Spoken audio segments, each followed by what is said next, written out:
aujourd'hui pour une nouvelle vidéo. Je continue dans mon petit, vous allez voir, il n'est pas si petit, hein, il s'épaissit de plus en plus, coucou. Mon carnet d'été, j'avais travaillé avec vous une page avec une jeune femme et des bulles. Et ici, en fait, je suis partie de cette photo-là. Donc, c'est une jeune femme qui regarde à travers ses jumelles. Et en fait, pour moi, elle était en train de regarder au loin et elle voyait en fait cette baigneuse qui faisait des bulles. Donc j'avais dans l'idée de continuer un petit peu l'histoire et de travailler sur ce point de départ-là. Donc j'étais en train de regarder en fait dans mon carnet si je lui trouvais une place. Donc je réfléchis là. Si je trouvais une place, en fait, où est-ce que j'allais la positionner? Donc je le feuillette, je le regarde. Donc je regarde les pages 2 par 2. Je me dis, bon ok, alors la jeune fille avec les bulles, elle est dans ce sens-là. Moi, mon image... Si je la transfère, elle va se retrouver dans l'autre sens. Donc, du coup, j'étais en train, je me dis, bon, elle va regarder la jeune femme aux bulles, mais pas du bon côté. Bon, je peux la réimprimer en effet miroir, hein, ça aurait pu marcher aussi. Donc, j'ai cette idée-là, je laisse ça de côté et en fait, je continue mon travail. Ce que je veux faire, en fait, je veux intégrer des éléments en 3D dans mon carnet. Pas forcément en pop-up, parce que j'ai pas encore bien les techniques de pop-up, ou alors vraiment les pop-up super simples, mais j'avais envie d'effets 3D, et je voulais intégrer des bateaux. À la base, je voulais faire des bateaux tamponnés, c'est-à-dire prendre un tampon de l'encre et l'image de l'année dernière, je crois, oui, où il y a une forme de bateau comme ça, effet pliage, et il y en a un autre que j'ai aussi de Art by Marlène qui aurait pu convenir. Donc j'avais l'idée d'incorporer des bateaux, de faire le tamponnage, de découper le tamponnage et de me le mettre en 3D sur ma page et tout ça. Et après je me suis dit, ce qui serait rigolo, c'est de faire des vrais bateaux en origami et les intégrer dedans. Donc me voilà partie à travailler des fonds de page à la gel presse pour pouvoir ensuite m'en servir comme feuille de pliage pour intégrer des petits bateaux. Donc l'idée c'était d'avoir la femme qui regarde à travers les jumelles et qui voit une petite ribambelle de bateau, voilà, et la jeune femme avec les bulles, c'était dans un autre coin du carnet, enfin voilà, il y a un lien, mais plus ou moins proche, quoi. Donc voilà, ce avec quoi je pars en idée en tête quand je commence à faire ce travail-là. Donc, j'ai sorti ma gel presse au format A5. Je vais travailler sur des feuilles de papier fines, style papier d'imprimante, parce que je veux pas beaucoup d'épaisseur pour me permettre de faire mes pliages de bateau plus facilement. Donc c'est volontairement du papier fin. D'habitude, pour mes transferts, pour mes fonds gel presse, j'aime bien travailler sur un papier à dessin un petit peu plus épais que ça, avec un petit peu de rugosité. Mais là, en fait, je veux en faire des pliages derrière, donc il faut que le papier il soit assez souple et pas trop épais. Donc j'ai un petit stock de papier comme ça, et puis là, je m'amuse avec mes fonds. Donc je suis toujours dans les mêmes couleurs qui m'ont servi à travailler en fait le fond de mon carnet. J'ai juste remplacé en fait le bleu le plus foncé qui était un bleu aquarelle indigo. Je l'ai remplacé avec une version en fait acrylique, et cette fois, alors c'est pas un indigo, c'est le bleu de France en fait de Charvin. Et je veux en fait ajouter un petit peu d'argenté en fait à ces réalisations-là. Donc ce que je vais faire, j'ai une peinture argentée, mais je vais y saupoudrer en fait avant de travailler avec l'acrylique. Je saupoudre en fait c'est la poudre métallique argentée, c'est les poudres de Schmick que vous me voyez utiliser quand je travaille l'aquarelle. C'est des poudres qui sont faites pour ça, pour les diluer avec de l'eau et les incorporer à nos aquarelles. Et en fait, on peut s'en servir après pour plein de choses. Et du coup, ici, je commence par les saupoudrer en fait sur ma gel presse, et ensuite je mets l'acrylique et je mélange tout ça avec mon brailleur. Là, je suis en train de faire un fond un peu plus... Je m'en servirai pas de celui-ci, mais il me servira pour plus tard. Je me fais un fond texturé, en fait, tant que l'acrylique est encore humide, avec le bout de mon pinceau. Je me fais ce petit motif que j'adore, là, d'arc de cercle, qui fait penser à des écailles.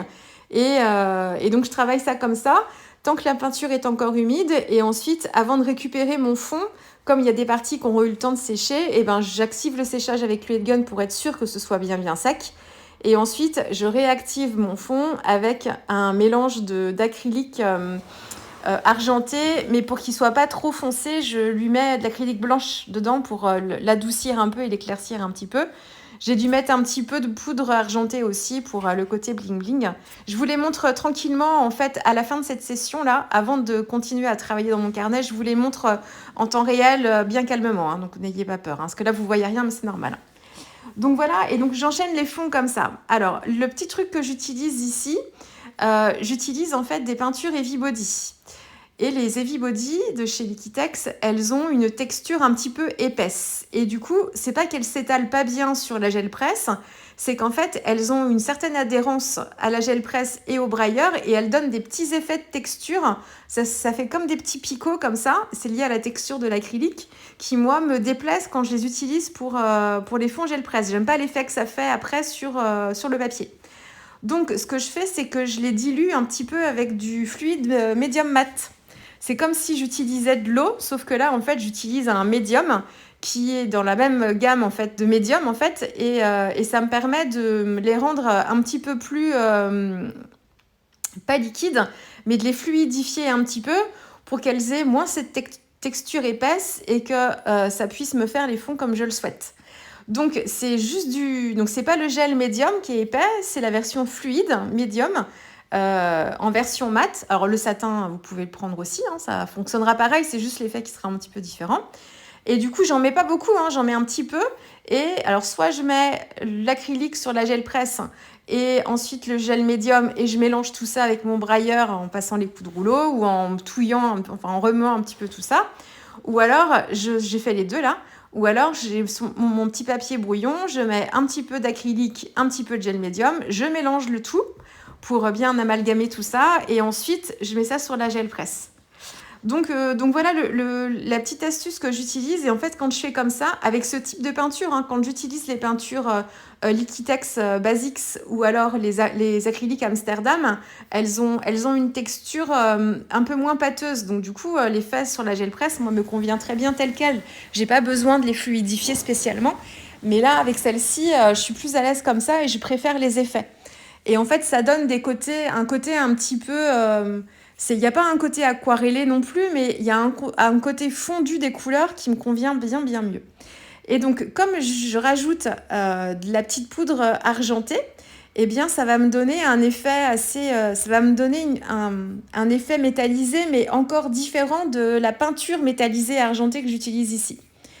Et ça, en fait, vous pouvez le faire sur la gel presse, vous pouvez utiliser plein de choses. Vous pouvez, donc ça c'est de la poudre, hein. Vous pouvez utiliser des feuilles métallisées aussi, dorées, argentées, cuivrées.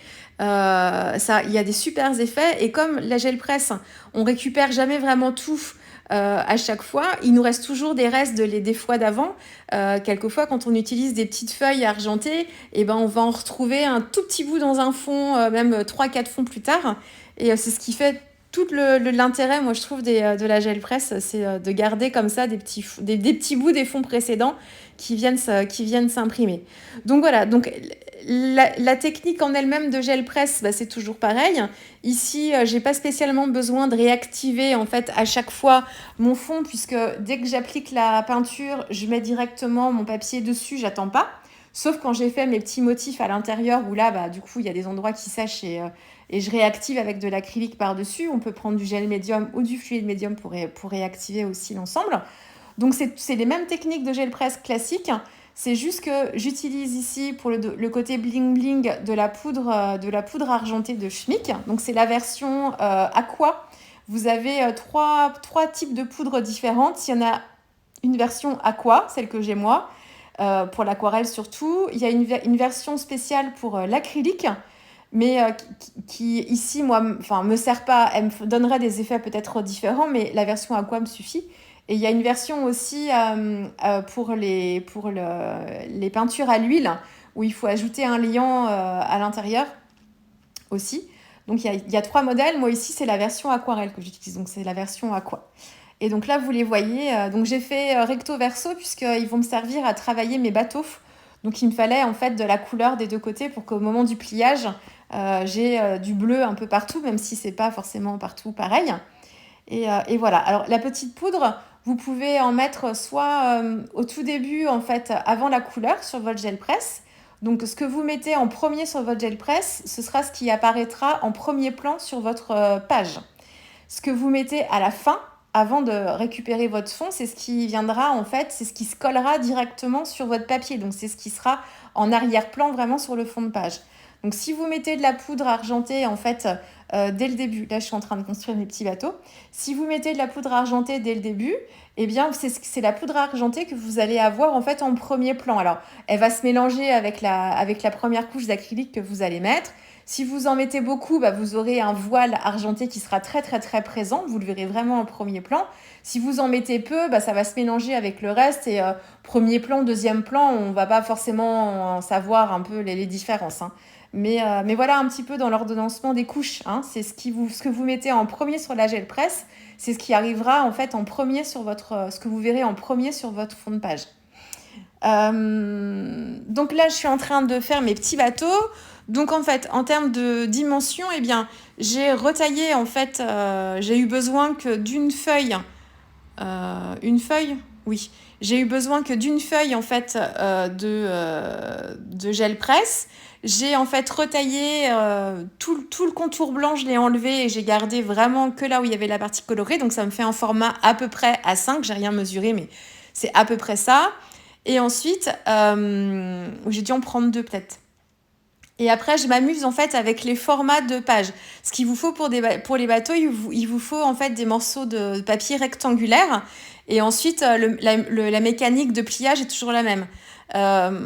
Si vous savez pas faire des bateaux en papier, alors c'est quelque chose en général qu'on fait quand on est enfant, mais si la technique vous manque, là ça va peut-être un petit peu vite, mais alors sur internet c'est très facile à faire les pliages de bateaux et vous avez plein de vidéos tutos pour faire des bateaux qui seront peut-être même dans les pliages peut-être un peu différents des miens. Moi je fais ça depuis que je suis toute petite, alors j'ai toujours la même méthode, mais bon c'est peut-être pas la meilleure méthode, je sais pas s'il y en a plusieurs.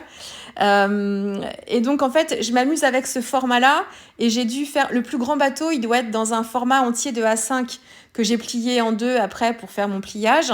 Et puis ensuite les autres en fait c'est le format A5 divisé en deux morceaux, et dans une moitié de A5 je vais faire un bateau, et ensuite dans un quart de A5 j'en fais un autre, et ensuite dans un huitième de A5 j'en fais des petits quoi. Mais c'est toujours ma base, c'est toujours le même format, et après je les divise en 2, en 4, en 6, en 8 pardon. Donc voilà à peu près pour les tailles, mais vous faites comme vous voulez. Après ça dépend aussi de la taille de votre carnet. Moi ils vont être collés sur ma page, mais pas collés sur l'intégralité en fait de la face arrière du bateau. Vous allez voir ça pour que je puisse les mettre un petit peu en volume. Mais le plus grand de mes bateaux, il dépasse un petit peu de ma page, très très très légèrement. Donc moi ça me gêne pas parce que c'est un format accordéon et j'ai pas de tranche ni à droite ni à gauche. Donc en fait si ça dépasse, même moi j'aime bien ça quand il y a des petits morceaux un peu en haut, en bas qui dépassent des carnets, j'aime bien. Donc si vous par contre votre carnet il a une tranche sur le côté ou sur le côté gauche ou une tranche sur le côté droit, du coup faites peut-être attention à la taille de votre papier pour que ça puisse bien rentrer. Donc voilà pour les petits bateaux, je vais les placer après. Et en fait du coup en reprenant mes pages et tout ça, l'histoire m'est venue en fait après que j'ai fait mes bateaux, quand j'ai voulu les placer.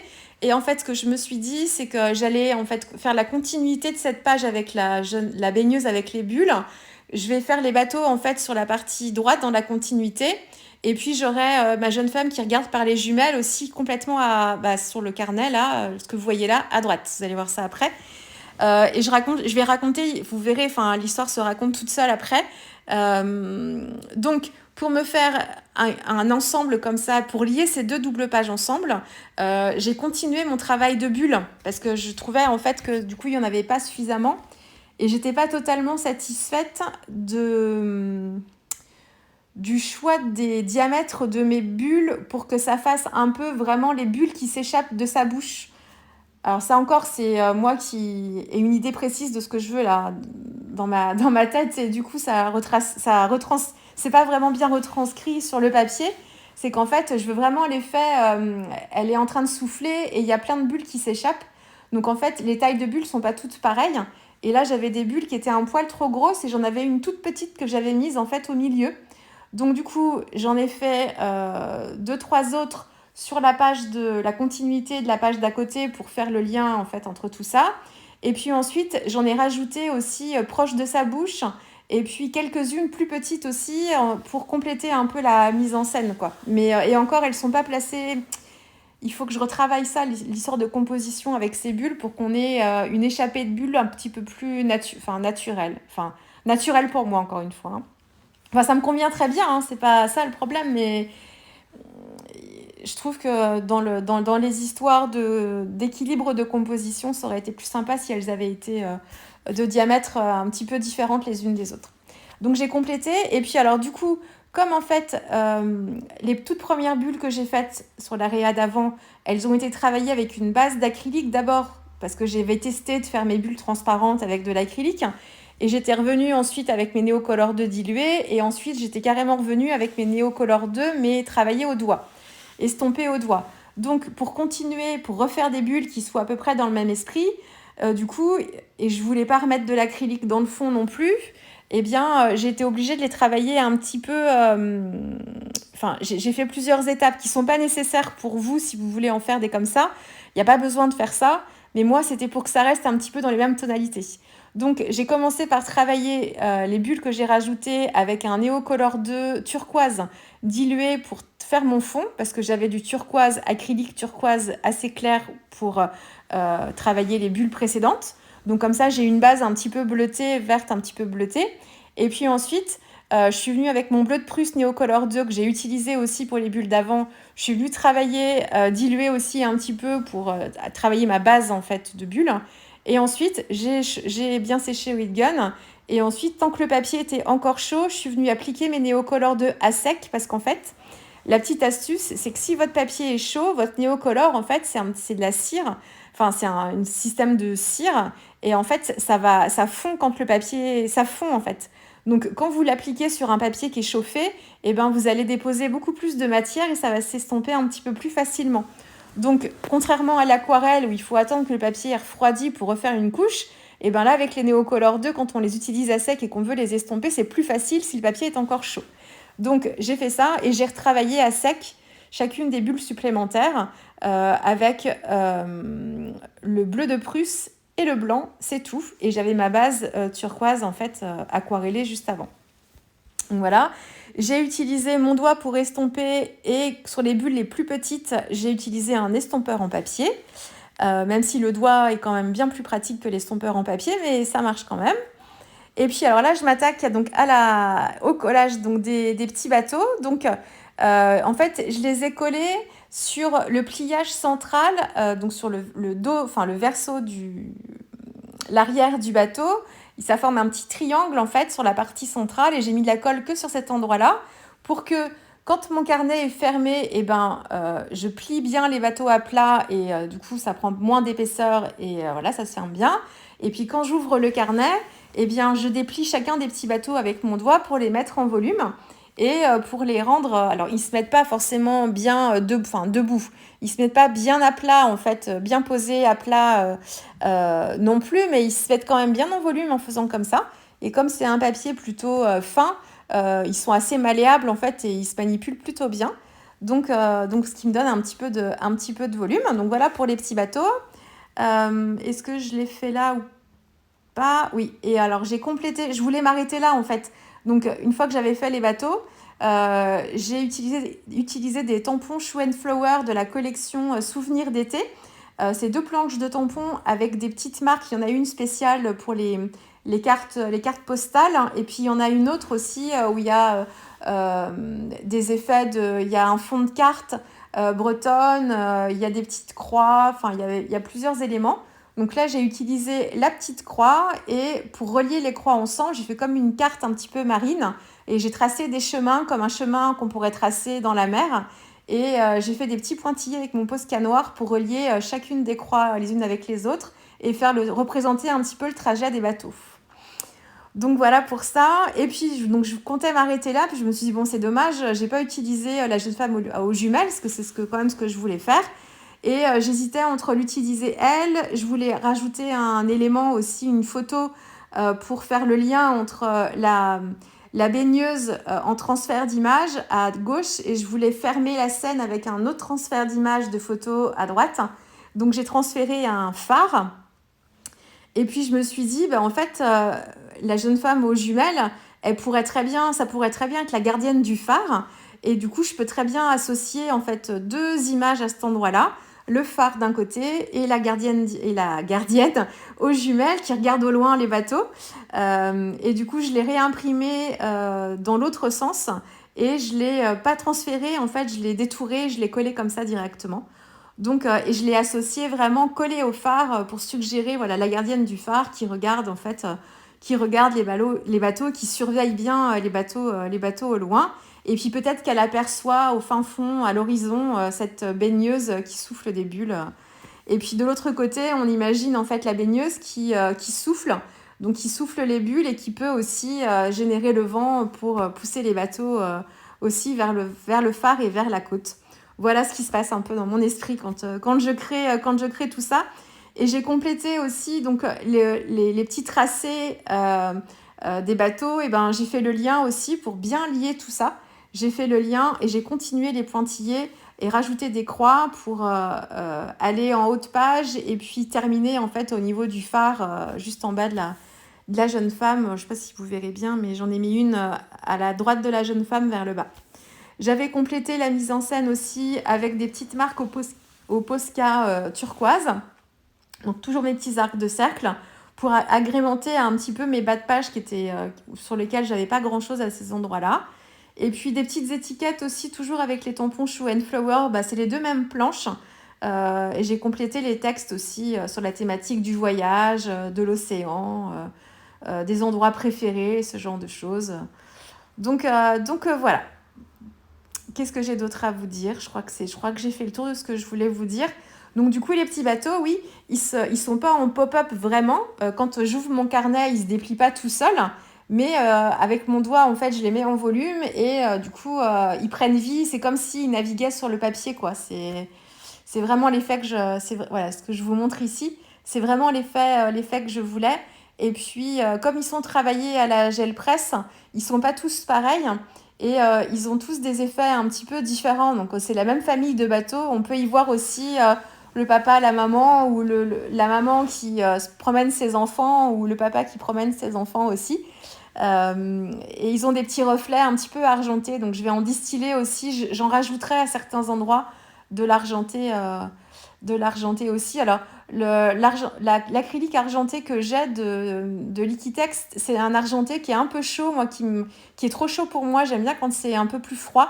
Donc, je vais l'utiliser, mais en le fluidifiant aussi un peu plus avec le gel médium, enfin avec le fluide médium, et en lui remettant un petit peu d'acrylique blanche aussi à l'intérieur pour le pâlir un petit peu et qu'il soit un petit peu moins chaud aussi. Où je le retravaillerai peut-être avec une couleur un peu plus froide ou un petit grit paint enfin, on va voir ça. Je ferai des tests. Enfin bref, ça ce sera pour les pages suivantes. Donc voilà, donc je suis plutôt contente parce que c'est vraiment l'esprit que je voulais. Et puis le fond est quand même déjà tellement bien travaillé que j'avais pas envie. Là, j'ai juste les bateaux en plus. J'ai travaillé un peu plus la texture aussi, mais j'ai pas voulu retravailler mon fond puisqu'en fait j'ai passé du temps déjà à le faire. Donc je ressens pas forcément le besoin de le travailler plus. Et puis cette page-là, c'est ma page préférée justement sur l'effet de l'aquarelle bleu indigo sur le turquoise. C'est ma page préférée, celle-ci, et je voulais surtout pas camoufler ça.